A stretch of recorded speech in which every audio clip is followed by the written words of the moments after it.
Para bapak hadirin rahimakumullah. Muga panjenengan boten waleh kalih ocehan kula. Monggo saderengipun ngaturaken raos syukur dhateng Allah biqauli alhamdulillahirabbil alamin. Alhamdulillahirabbil alamin. Alhamdulillahirabbil alamin.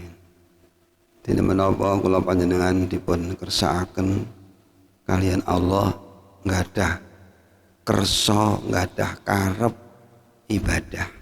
Alhamdulillah. Mergo tukule karep niku mawon ya mboten karepe dhewe. Tukule karep niki mboten karepe dhewe tapi enek sing nukulne. Aja kulino muni karepe dhewe ngono aja. Mbane kok gak ngewongne Gusti Allah. Gak mengetok-ngetokne pangeran. Wa ma tasya'una illa ayyasha Allah illa ayyasha Allahu rabbul alamin. Awakmu ra iso duwe karep lek gak dikarepne karo Gusti Allah. Alhamdulillah panjenengan dikarepne karo Gusti Allah, duweni karep nglakoni perintahe Gusti Allah, duweni karep mensyukuri nikmate Gusti Allah. Nah niki kula terusne wau sing kula aturaken Jumat wau ceritane Hatim Al-Asham niki termasuk istilahnya orang yang bersifat pemberani, amar ma'ruf nahi anil munkar sekalipun kepada pejabat-pejabat. Tidak banyak bicara di panggung tapi langsung datang di rumahnya memberikan peringatan, memberikan sindiran, langsung bertatap muka dengan yang bersangkutan. Niku karaktere Hatim Al-Asham, tetapi ketika dia menghadapi itu tidak pernah terkalahkan dengan hujah-hujahnya. Nah, kalau aturaken Hatim niki lek mondok 33 tahun. Ini nggone Syakik bin Ibrahim Al-Balkhi, Balkhi kira apa Belgia atau cara saiki no. Aku nang kitab namung Al-Balkhi. Tapi nek dihubungne kalih cara jenenge negara saniki ya mbuh bener mbuh salah kira-kira ya Belgia lah. Kira-kira kan ra apa-apa. Syakik ini az-zahid, orang yang artinya apa namanya istilah bahasanya apa ya, dingin terhadap dunia, gak ngoyo.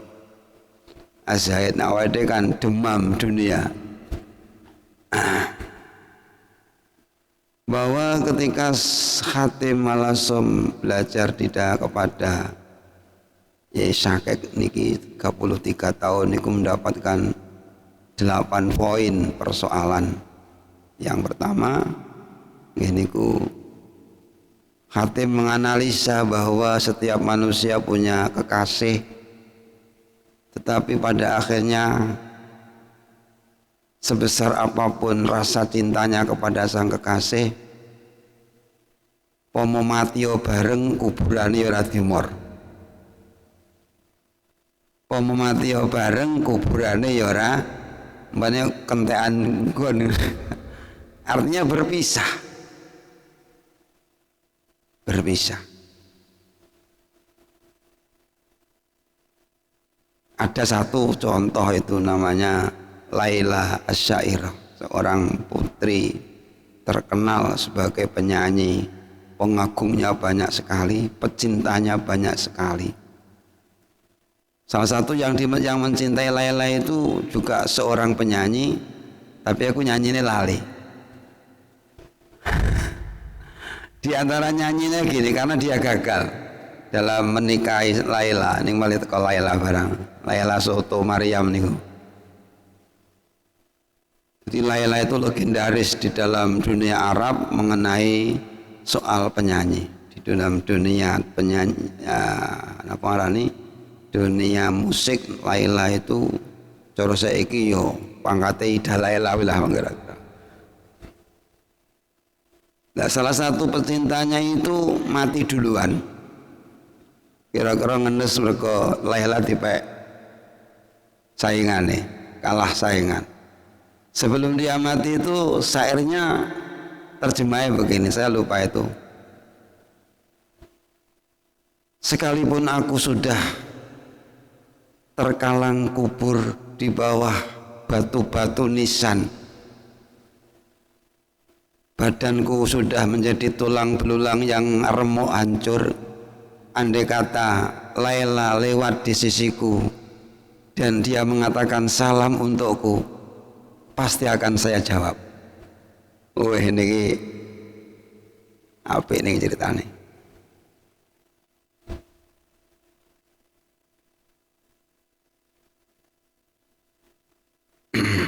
Akhirnya satu saat Laila niki wis entuk bojo, mlaku-mlaku. Laila mendengar syair itu, dia semerup syair yang diucapkan oleh orang yang mencintainya tapi nggak kelakon. Akhirnya lewat kuburan ini, Mas iki lho, seorang yang mencintai saya, dia bersumpah, andai kata aku lewat di sini dan kemudian aku ucapkan salam kepadanya, maka dia akan menjawab dari dalam kubur. Ya jajal salaman. Bojone cak mlaku-mlaku barang iku lha kok bojone ngomong, ya jajal diului salam kono. Akhir estu Laila niku menyampaikan salam, namanya tahu, assalamualaikum awi turute. Masya Allah, hadir yang terjadi itu apa? Dengungan suara yang menggema di sekeliling kubur itu mengucapkan jawaban salam untuk Laila itu menjadikan Laila itu semaput dan kemudian mati. Jadi suara itu menggema dari alam dalam kubur itu menggema sehingga Laila menjadi takut dan kemudian mati. Setelah mati dikuburkan di sebelahnya. Bojone ngaplo iki bojone iki. Bojone ngaplo. Nah dari situ kemudian setelah waktu lama tumbuhlah dua pohon yang besar, di mana satu pohon dengan yang lain itu saling mengikat, muter-muter. Tak ceritanya ini jenengan ngandel ya gak apa-apa, gak ngandel ra apa-apa, nggih cerita. Tapi itu tertulis dalam kitab. Bon. Ketika hati melihat suasana atau kejadian yang ternyata sekuat apapun kasih sayang di antara dua manusia, toh nanti akhirnya dia tidak bisa kumpul dalam satu kuburan, maka dia kemudian memilih kekasih yang setia menemani dari awal di dunia sampai di alam kubur. Ini ku amal soleh. Amal soleh akan hadir di saat-saat kita membutuhkan kehadirannya. Kalau kekasih biasa niku dia lari ketika saya sangat membutuhkan pertolongannya. Orang yang sedang mati mestinya minta pertolongan kepada yang hidup kalau bisa, tapi yang hidup itu nyedek gak gelem. Kon hadir nih gue nilai ngedusi seramen tolo, apalagi ngantarkan sampai ke makbaroh kadang-kadang gak mentolo. Nah ini artinya apa? Berpisah. Maka dari itu pilihlah kekasih yang tidak mau berpisah, yaitu amal soleh. Sak mampu-mampu nih. Biar kita penawai itu mboten sampai mengatakan laula akhortani ila ajalin qaribin fa saddaqa wa akum minas solihin. Ben kamu ning ngono sampean. Tapi alhamdulillah ngono-ngono kok wis duwe amal soleh sehingga tidak mengatakan undurlah atau kembalikanlah kami di dunia agar kami bisa berbuat amal soleh. Dunyane wis ilang. Nah kesempatan umure panjang niki jangan sampai menambah deretan penyesalan tumrape kula panjenengan, sedaya. Umure dawa tapi nyesali tambah dawa. Umure dawa tapi getune tambah dawa. Karena apa? Nggak bisa memanfaatkan umur panjang untuk beramal saleh. Mesti iso yasinan tapi ora budal yasinan ya. Itu kan menyia-nyiakan waktu. Awake dhewe kudu duwe sifat ngoyo lah bahasane. Ngoyoi yo tenanan ngoten, tenanan. Ojo samben. Ojo samben. Kita terbalik dalam perhatian kita menurut hikam ini ya. Kalau malam Kamis kan saya bacakan hikam. Nek kersa nderek hadir ben ngerti dunungi urip istilahnya. Awake dhewe niki gak terasa terbalik di dalam memperhatikan sesuatu.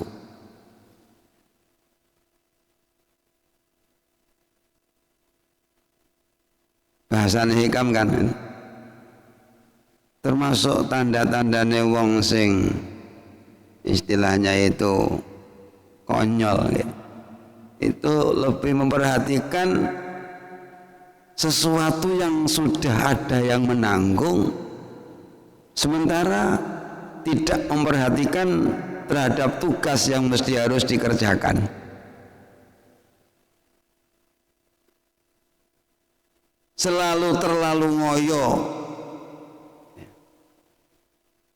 Terlalu ngoyo ing dalam mengejar sesuatu yang sebenarnya ada yang telah mengerjakannya, yang telah bertanggung jawab, sementara leader di dalam melakukan sesuatu yang menjadi kewajiban.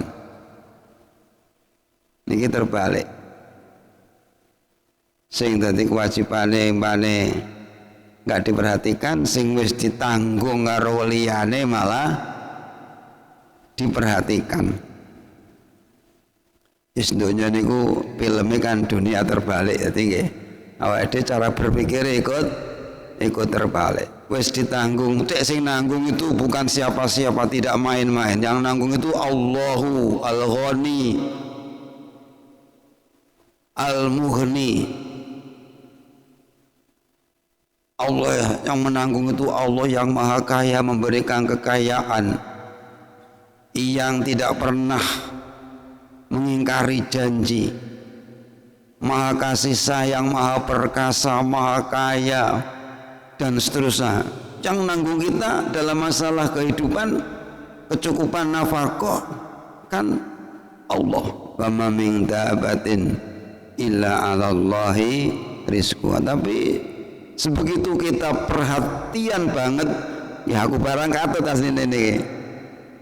Ning gone barang sing wis ditanggung karo Gusti Allah. Sementara yang diperintahkan kula jenengan niki rasanya hanya sekedar untuk samben.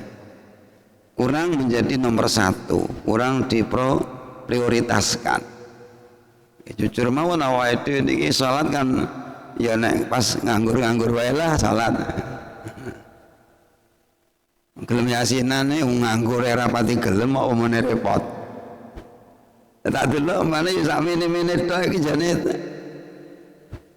Neng gitu. Mulai tahun berapa saya ngopeni yasinan di sini itu? Masaku akeh biyen kok wong iki. Masih pada zamannya Pak Saiful, Pak Nur Syahid, dan yang meninggal dunia kecelakaan itu Pak Nur Makhrus dan seterusnya. Masaku ya akeh wong ya.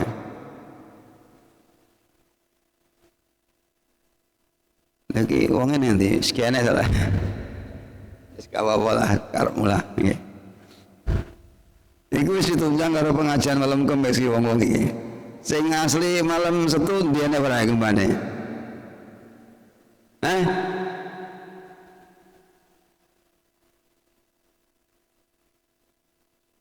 Tapi atas namanya pengajiannya malam Setu, tapi wongnya nyeleh malam Kamis iki.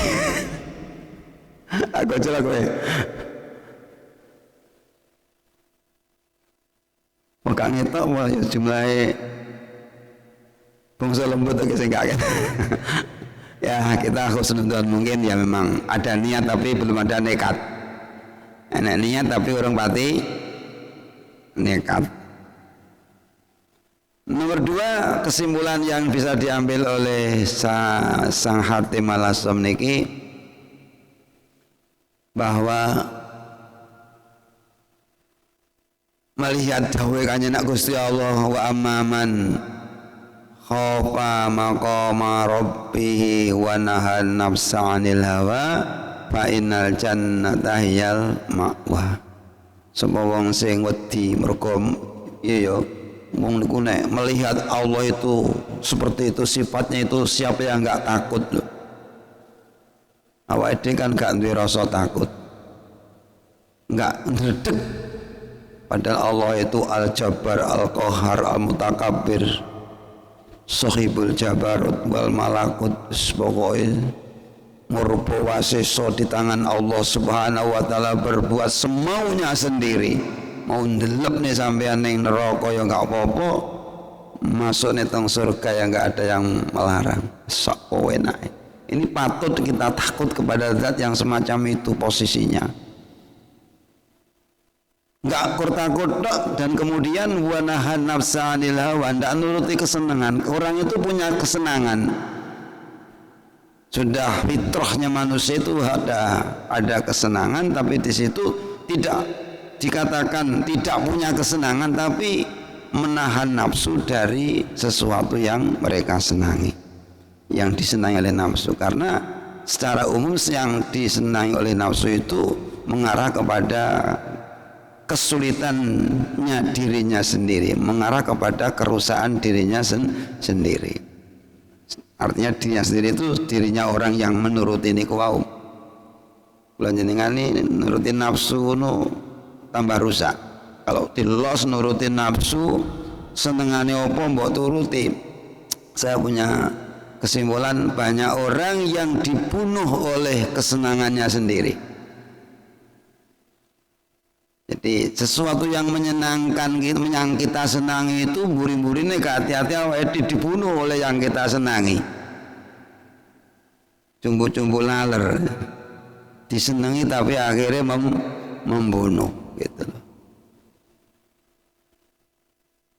Contohnya mbak sepeda motor seneng banter.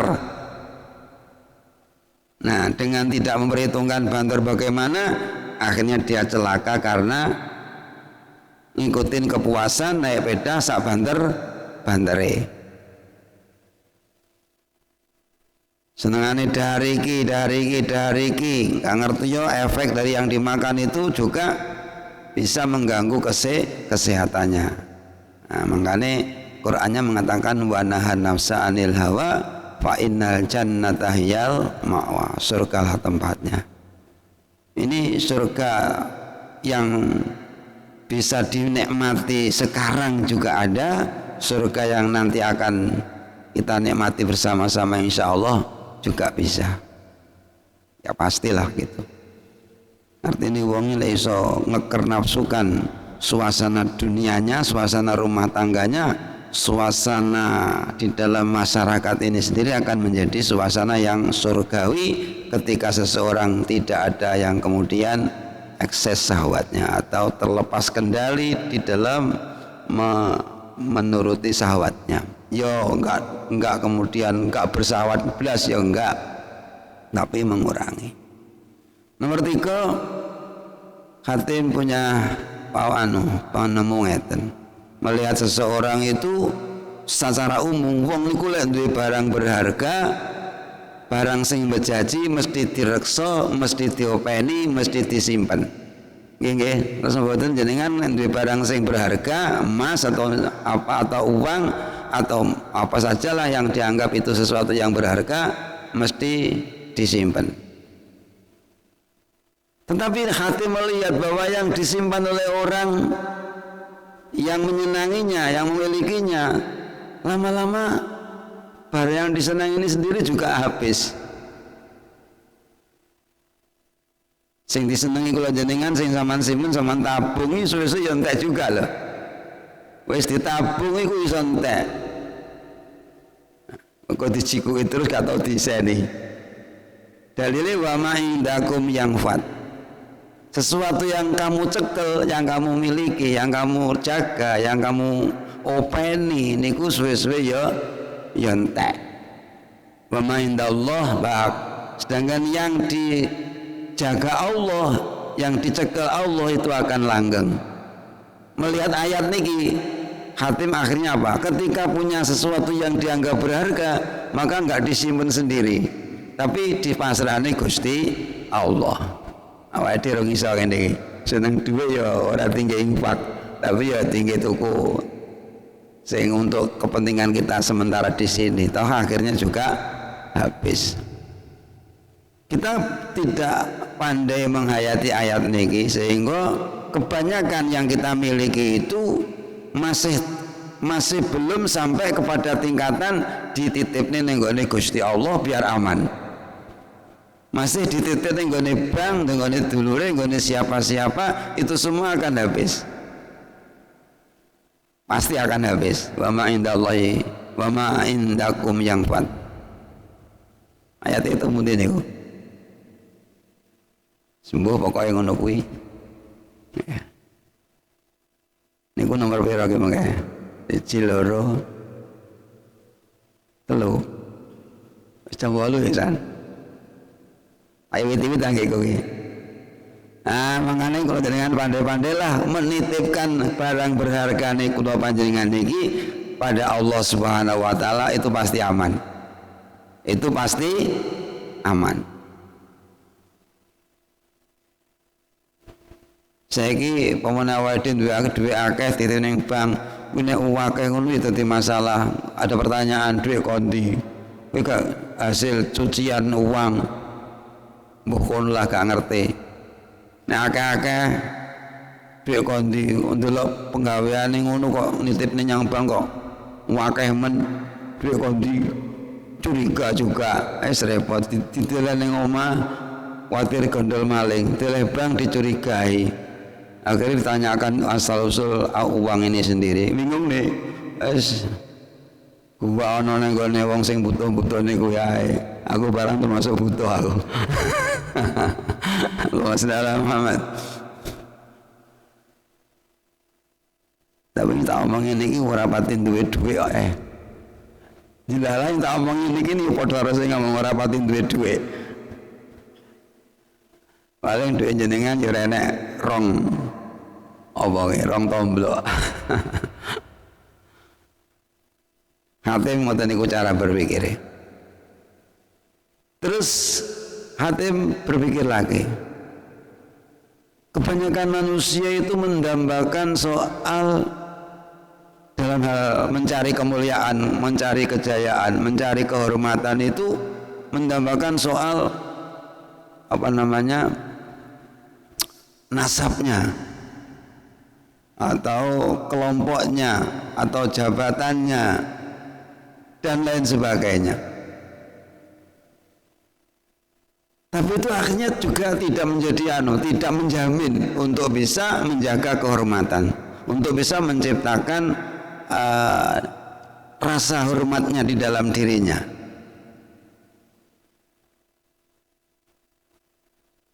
Timbang enggak nih nasabnya, enggak nih prestasinya dan seterusnya itu la syai'ah, enggak ada artinya begitu. Tapi kita senang seperti itu. Nah ya sebenarnya yang patut dibanggakan adalah ketakwaannya, karena yang termulia di sisi Allah adalah mereka yang tertakwa. Inna akramakum indallahi atqakum. Niki versine Kiai Hatim Al-Asham. Kiai Hatim Al-Asham niki orangnya suka merahasiakan cacat atau merahasiakan kejelekan orang lain, tapi juga berani membongkar kedoliman pejabat yang dolim. Jadi Hatim itu rodok bahasane ngono sakniki kira-kira ya rodok radikal gitu. Jadi ulama radikal itu artinya radikal itu ya bukan radikal yang diartikan secara negatif, tapi arti radikal itu tegas begitu loh. menyampaikan kebenaran itu kesannya kan keras, padahal itu tidak keras tetapi tegas. Niku ulama. Kenapa berani tegas? Karena dia tidak ikut menikmati terhadap apa yang dimiliki oleh orang yang diamar ma'ruf itu. Seseorang ketika bersih namanya, tidak masuk di dalam komunitas yang terkena imbas dari perbuatan-perbuatan yang kurang benar, itu pasti lantang, pasti lantang. Mau mengatakan kamu dolim, kamu korup, itu tidak ada beban. Karena apa? Karena dia tidak masuk di dalamnya. Tapi nih kena apa itu? Ya hitung-hitung, ala awakmu dhewe kan. Repotnya ngene iki repote. Ya wis ben lah, enek sing ngono, enek sing gak ngono, donya isine. Tapi kalau nceritane soal khatim niki, panjang ceritane khatim niki panjang. Ya Allah hadirin, muga-muga kebarokan Sayyidina Syekh Khatim Al-Hassam niki, Allahumma amin.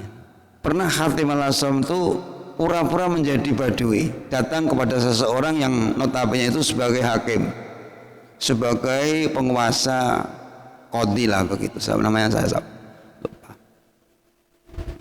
Nah, niku pura-pura sowan ke situ, mereka diomongi kan berlebihan dunianya, bangunan rumahnya luar biasa dan seterusnya, kendaraan mewahnya sekian dan seterusnya luar biasa. Nah akhirnya Khatim itu pura-pura jadi orang tolol, orang bodoh.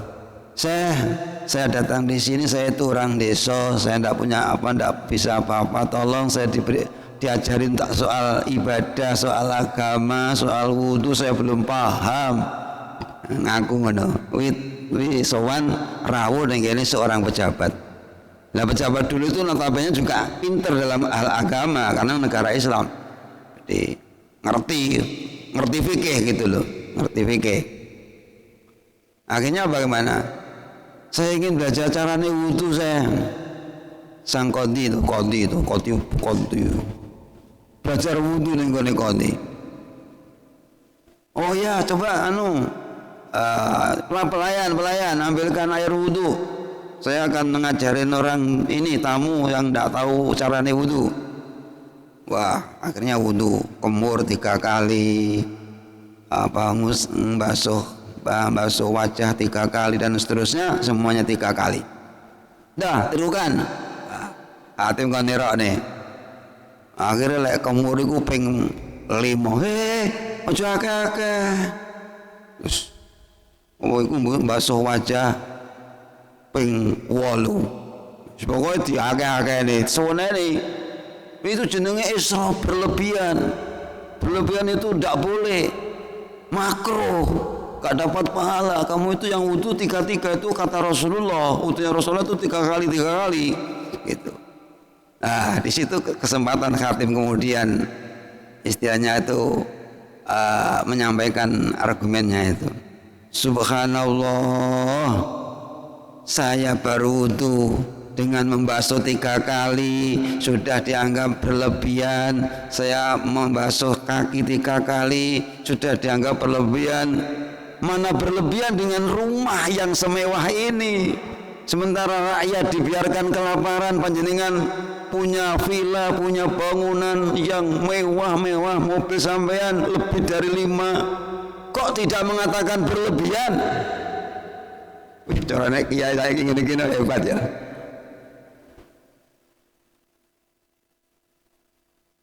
Ya akhirnya kelesek toh. Qadhi demis gak berkutik. Enek wong wudu lagi mbasuh ping 4 ping 5 dianggap berlebihan. Tapi kamu bangun rumah megah, hingga sana indah, mobil mewah, mepet sawah nek cara aku. Enggak merasa itu berlebihan. Apakah yang salah itu saya atau kamu? Sementara rakyat kamu, masyarakat kamu banyak yang tidak makan, rumahnya peyok, enggak kamu pikirkan, langsung des. Wih, kurang ajar wong iki tibane ngecah aku ya. Ini Khatim Al-Hassam. Ketoke kaya wong randayani, mungkin kira-kira aku mbayangne wong ngene jenggote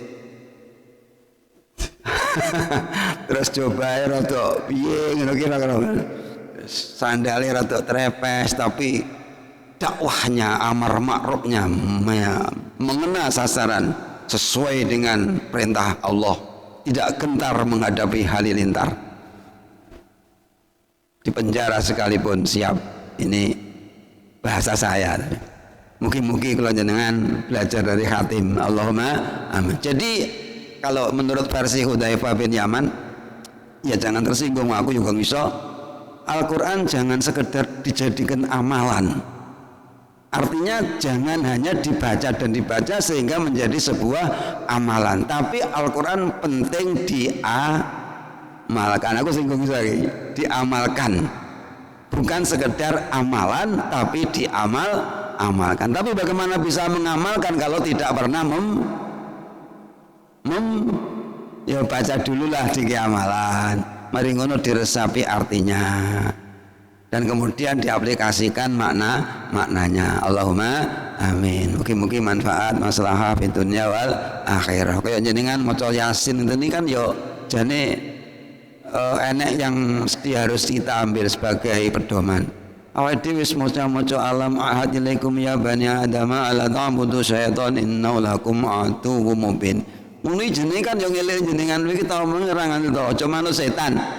Manane ngono. Wis tak omongi karo kata Allah, awamu wis tak janji tak omongi aja manut setan. Allah ta'budu setan, jangan ikut setan. Tapi awake dhewe mbane piye? Karo setan mbane kudu apa? Gampang manut apa gampang berseberangan dengan setan? Jujur. Karo setan itu jenengan awake dhewe gampang berseberangan apa gampang manutan? Gak ngakui. Yasin yang kita baca itu berpesan kepada kita jangan sekali-kali kamu nyembah setan. Artinya jangan manut setan. Awake dhewe bangkong manut awake dhewe jagongan ngenteni rokok pirang-pirang sementara wiridan lamcing jagongan buwetah bokonge sampai tepos manut apa? Alhamdulillah manut isin enggak? Jadi awake dhewe maca Yasin itu diisin-isinan. Nah ini artinya kita membaca sebagai amalan, kemudian kita bisa mengambil pesan-pesannya untuk ngamalaken. Muga-muga saged sareng-sareng kali kula nggih. Kok kali kula banyak aku iso ngono Pak. Saged sareng-sareng kali panjenengan bisa membaca, menjadikan Quran sebagai amalan, tetapi juga bisa mengamalkan apa? Pesan-pesan Al-Quran. Kalau tertarik kali Hudzaifah nih, jangan jadikan Quran sebagai amalan belaka, tapi amalkan pesan-pesan Al-Quran. Jangan catat nih, tinggal iso tertarik dengan Al-Quran. Tetapi kita akan bisa mengamalkan, mestinya harus kita baca dulu, kita amalkan Quran sebagai bacaan.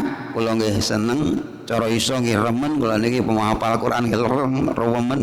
Kalau ngengkel tapi orang ngapal-apal lagi kulhu. Ya mungkin niki Pak Afandi ini sing niku lho aku pengen terak-terak. Nanti pengen ketularan Pak Afandi aku. Dene kono gak kepengin ketularan aku yo malah gak usah, aku gak suka nulari aku. Ku elek kok nak aku. Makaten para hadirin rahimakumullah, serba-serbi mudah-mudahan menjadi peringatan bagi kita sekalian belajar dari sikap Hatim Al-Asam. Niki dereng sikape Syakik Al-Balkhi. Tasik wonten malih sikape Syakik Al-Balkhinya. Gurunya seorang yang namanya Hatim Al-Asam. Mugi-mugi angsal limpahan barokah saya ngersanipun Syekh Hatim Al-Asam, Syekh Syakik Al-Balkhi. Kula njenengan muga-muga dadi wong sing dipun selalu dirindhoi, dihidayahi, diberkahi, ditaufiki oleh Allah Subhanahu wa taala. Allahumma amin. Makaten kirang langkung ngapunten bila taufiq wal hidayah. Assalamualaikum warahmatullahi wabarakatuh.